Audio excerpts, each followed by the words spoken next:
Have first cup. I got coffee. There's a cat over there, very warm. I moved a plant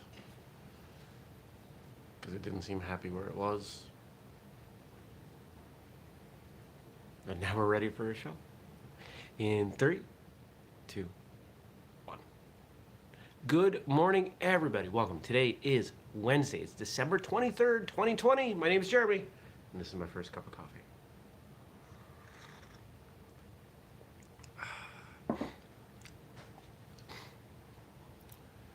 If we go back to March, April, even May, did any of us think that as December was coming to an end, we'd still be in the midst of all this crap? Holy cow. I had a great interview with someone yesterday, and we were chatting after the fact. Good morning, Andrew. And we were talking about training. And this guest and I were just kind of, yes, very well. You were right. This is someone that Andrew knows, someone Andrew recommended. Just talked about our love of training, how much we love to train. And I realized that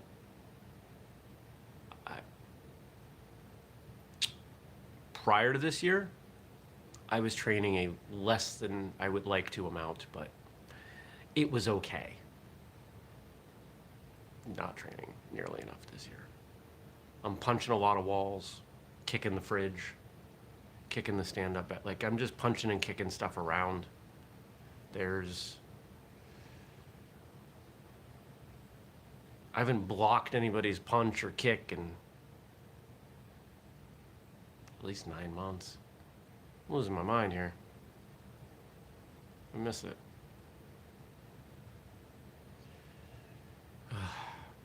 Well, the upside is you know what you value when you don't have it.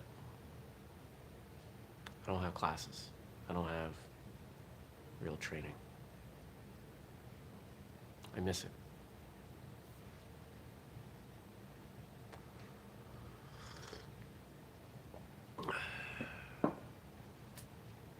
Maybe soon? Like in a few months? I don't know. I do not know. What else happened yesterday? Yesterday was day 2 in a row of way too many phone calls and Zoom calls, and Jeremy getting very little done. It was frustrating. I worked until 6, 5:30. Later than I like to. On the upside, the first 10 chapters of the book are done, and then I realized that I can't leave it where it is, and there needs to be an epilogue. There needs to be some kind of way of fading out, because I'm not going to leave it just as an abrupt ending for the next book. It doesn't seem right. It's not my style. So I'll work on that today. There were some things that didn't end up in the last chapter that I wanted to do, so I'll probably carry those through.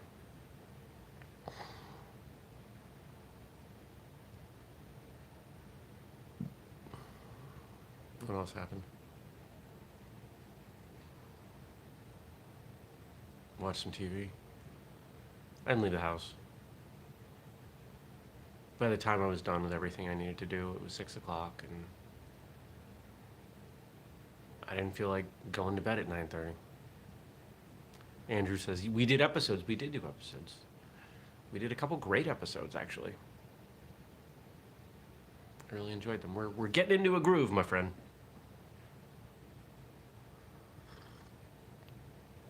With the brand new, not yet ironed background in my office.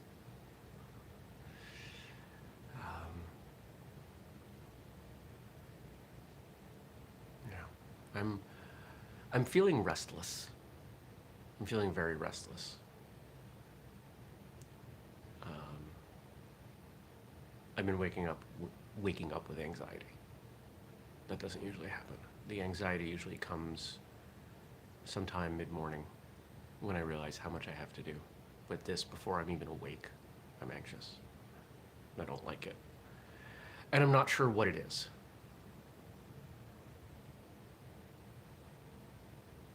I don't think it's anything logical. But I miss traveling. I miss adventures. I am not someone who typically lives a straightforward life. I'm usually really busy and all over the place and putting way too many miles on my car, and it's chaotic. Good morning, Nathan. Not this year. And I'll be honest, if it wasn't for the cat, I would just hop in the car and go for a few days. I mean, like, well, plans would be fine for a week. So, a week. I'd take off for a week. And it wouldn't even matter where I went, I would just drive. But Stacy says, morning, sorry, ran late. I'm the only one who has to be here on time. And the irony is I can't really be here not on time because the show literally can't start without me. So I appreciate all of you that join live. It makes me feel like I've got... How weird would it be? You know, it'd almost be kind of like being back in college. You know, you wake up and you have coffee with your friends. Most of us don't have coffee with our friends in the morning. We have coffee with our family, our spouse, our children. Maybe the children aren't drinking coffee, our pets. But the only time I ever really had coffee with my friends was college. Stagger down to the cafeteria, and I used to, I don't even know if they're still around, but Big Apple stores, the convenience stores, I used to have this big red 20-ounce insulated coffee mug. Andrew says some of us don't even have coffee. He hates it. He doesn't even like the smell. I don't know if we can be friends anymore. Just kidding. So I had this big insulated red 20-ounce mug that I brought to college, and I would drink it at school, or I'm sorry, at the cafeteria. Go through 20 ounces, which is, you know, it's like 2.5 cups.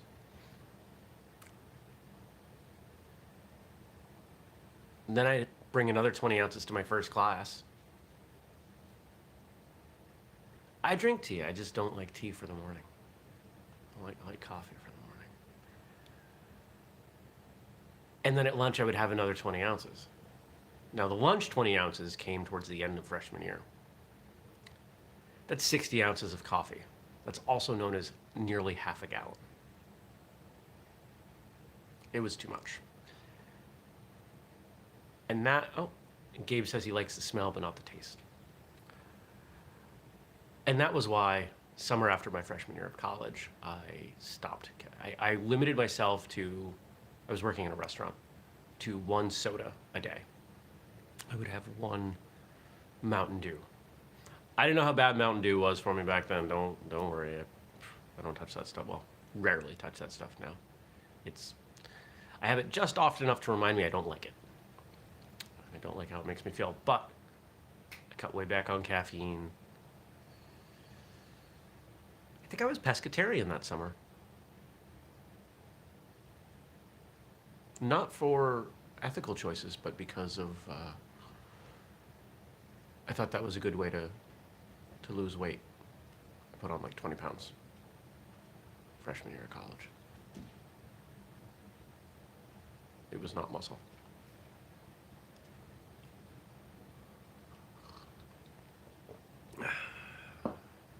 But I felt better by the end of the summer. Felt pretty good. So what's going to go on today? I've got a client call this morning.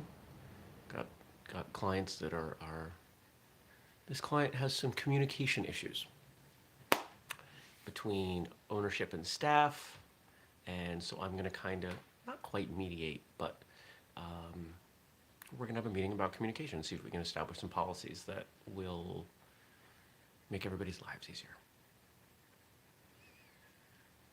What else is going on? Another client call. Got to do the books. I don't know what else. I don't remember. Tomorrow I have one call. Friday I have no calls. I'm excited. I will get caught up on work. I like getting caught up on work. It makes me happy. I think I need to hire an assistant, like a real assistant.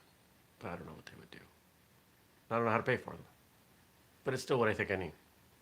So I'm going to figure that out. I did have a call with someone. I'll share this. One of the calls I had yesterday was with someone who I think the world of. Someone who literally came out of nowhere when I was early in my career and taught me a great deal about sales and marketing. This guy named Chris, lives in Colorado now. And for those of you local, he, prior to leaving, was in charge of all the marketing stuff for the fairgrounds in Essex. He was like number 2 in charge there. Great guy. And he reached out based on some of my social media posts saying, you know, what do you need? And we chatted. Told him everything that was going on with whistlekick. Cat's throwing up in the kitchen. At least it's in the kitchen.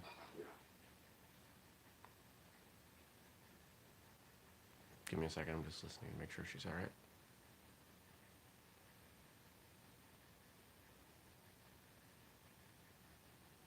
All right, she sounds fine. And he had some ideas. He had some ideas on some things that we might be able to do. And one of the ideas, and it's funny that he brought this up because I haven't told anybody this. I spend a lot of time in contemplation. I sit, I think. I think even when I don't sit. My brain's going all the time. And one of the thoughts that has come up is that, and it's come up multiple times, but it came up very powerfully once, such that I had to write it down. That I may need to not take a more prominent role with whistlekick, but I may need to be a more prominent person. That we may need to find a way to make me, God, this sounds so egotistical, but I'm going to run with it. We may need to find a way to make me more of a celebrity. And instead of kind of me pushing whistlekick along, maybe pulling whistlekick along.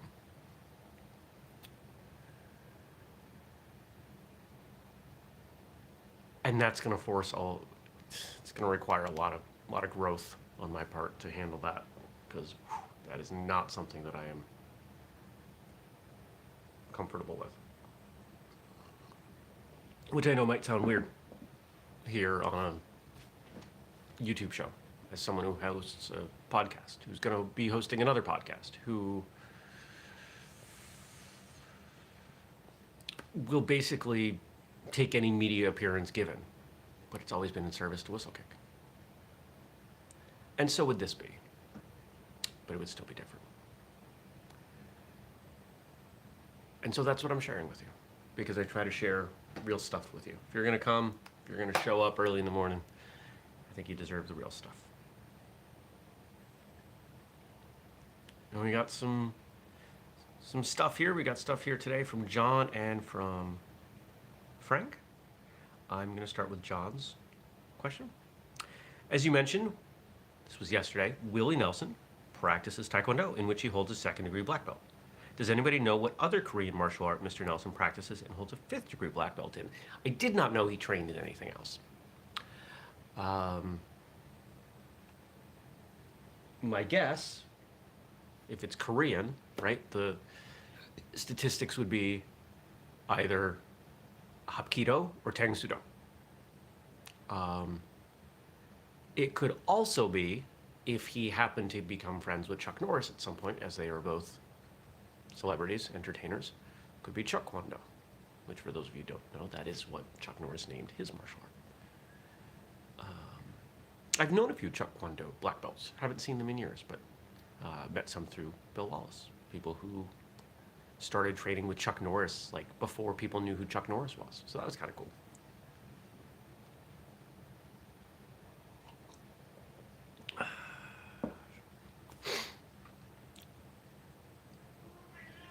Yeah, I'm sorry I can't feed you. You just threw it all up. You'll have to wait. I'm busy. Worst co-host ever. So I'm guessing it's one of those three, John.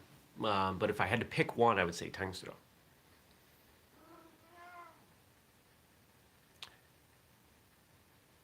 Tang Sudo people get really mad if you say they do Taekwondo. Not. Hey, I'm busy. You have to wait. Go down. Anybody want to buy a cat for negative dollars? I'll give you a cat and money. I wouldn't really. I want to be able to do that, but I'm not even remotely comfortable with that. So moving on. Today, Wednesday, December 23rd, 2020 is Festivus. Is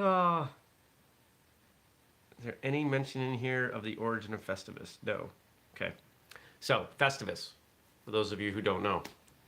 Festivus comes from an episode of Seinfeld with one of the greatest comedians of all time, Jerry Stiller, Ben Stiller's dad. And for those of you who know Jerry Stiller and how brilliant he is,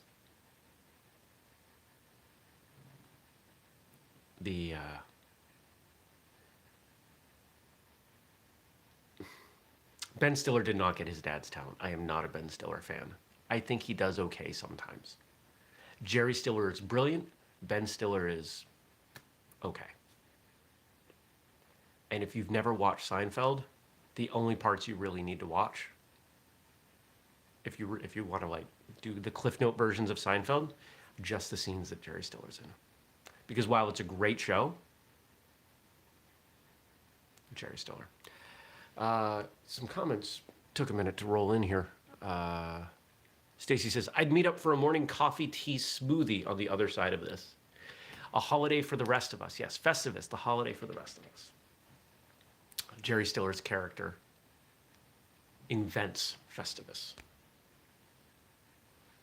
There's the feats of strength and the airing of grievances and the Festivus pole.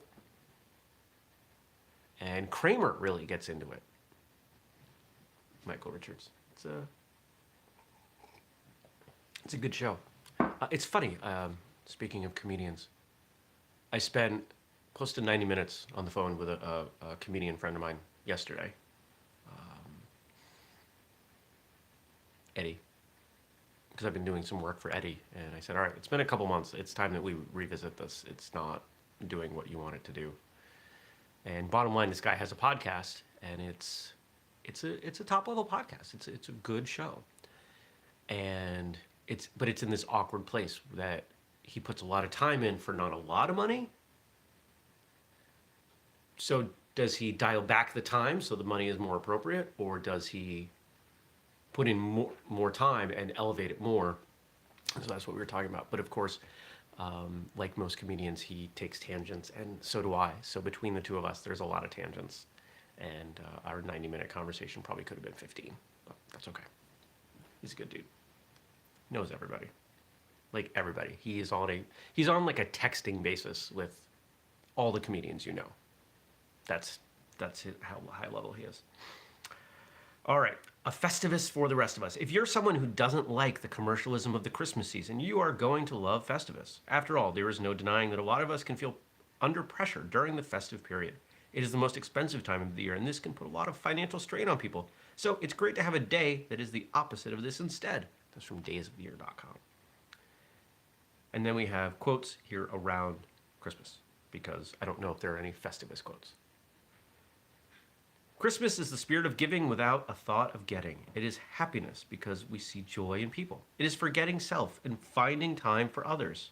It is discarding the meaningless and stressing the true values. Thomas S. Monson.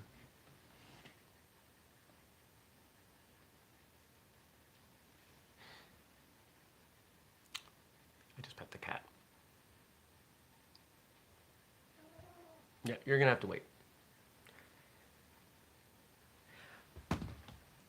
It's the giving and the getting part.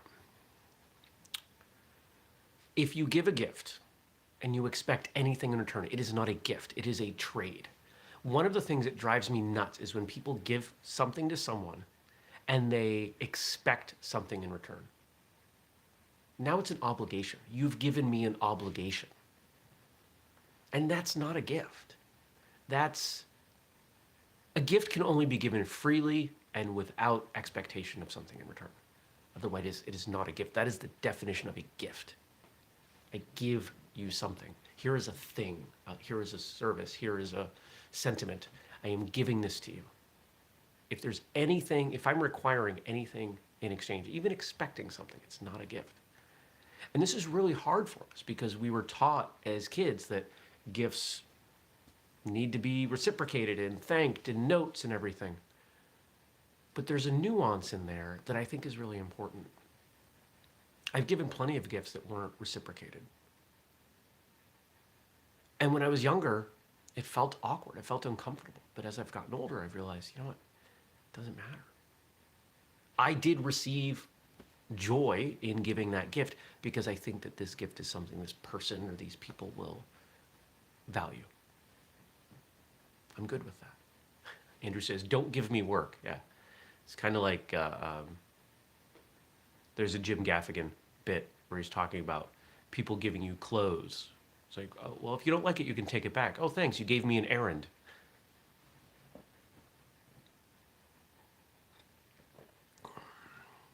For those of you who notice that I make reference to a lot of comedians, I think the world of comedians, and in a slightly different world, I think I might have tried stand-up. I've actually considered writing for comedians. I don't think my personality is such that I would enjoy being a comedian, but I think writing comedy would be really fun. I think that I could do. Like I would love to be a writer on SNL. I think that would be a ton of fun. I don't want to be the actors. That's a lot of hard work. But coming up with the concepts, writing out the sketches, working with the actors, yeah, that I think could be a blast. Unless we make Christmas an occasion to share our blessings, all the snow in Alaska won't make it white. Bing Crosby. Gratitude. We think of Thanksgiving in America as being the holiday of gratitude, but what tends to happen at Christmas? A lot of people will make more of an effort to get together on Christmas. I remember growing up and having Christmas at multiple different homes and exchanging gifts and enjoying being around those other people. Yeah, when I was young, it was about the gifts. But as I got older and realized, hey, these are people we don't get to see often, kind of extended family, that was the part that I really enjoyed. And that's the part that I'm missing this year. I will be getting together with a reduced headcount of family on Saturday. And I'm really looking forward to that. I haven't seen anybody in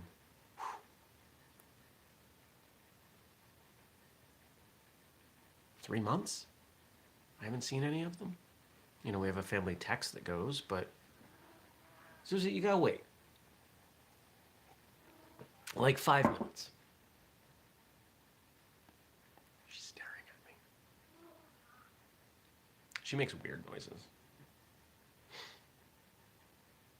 I wonder if someday we will discover a way to interpret the noises that dogs and cats make.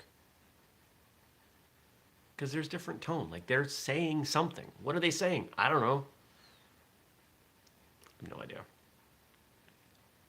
I mean, I know what she's saying now, just from experience, but yes, I hear you, but you have to wait.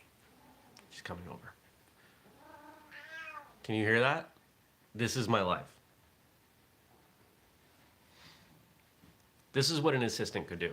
Hey, I need you to be here at 6:30 to make sure my cat's not annoying while I do my YouTube show. I'm not paying someone for that. That would be ridiculous. Don't let the past steal your present. This is the message of Christmas. We are never alone. Taylor Caldwell.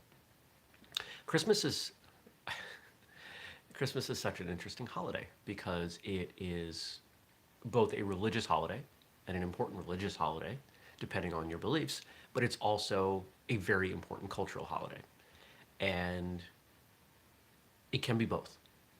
For me, Christmas is a cultural holiday. I was raised and still see myself as Jewish, but there's a Christmas tree right there. I have no problem with Christmas. I think Christmas is great. I've even been to church on Christmas Eve.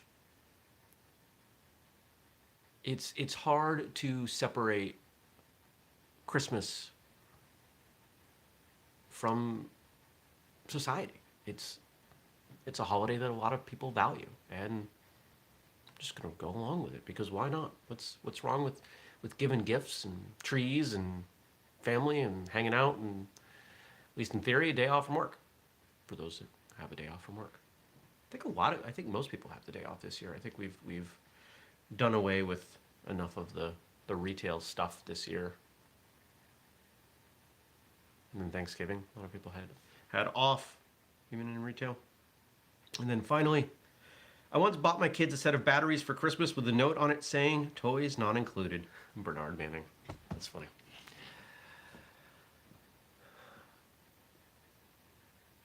There's something really fun about watching people open gifts, about choosing the right gift. I enjoy finding the right gift. It stresses me out, it really does. But I will say that when I've been in more recent relationships, let's say like from the last 10, 12 years,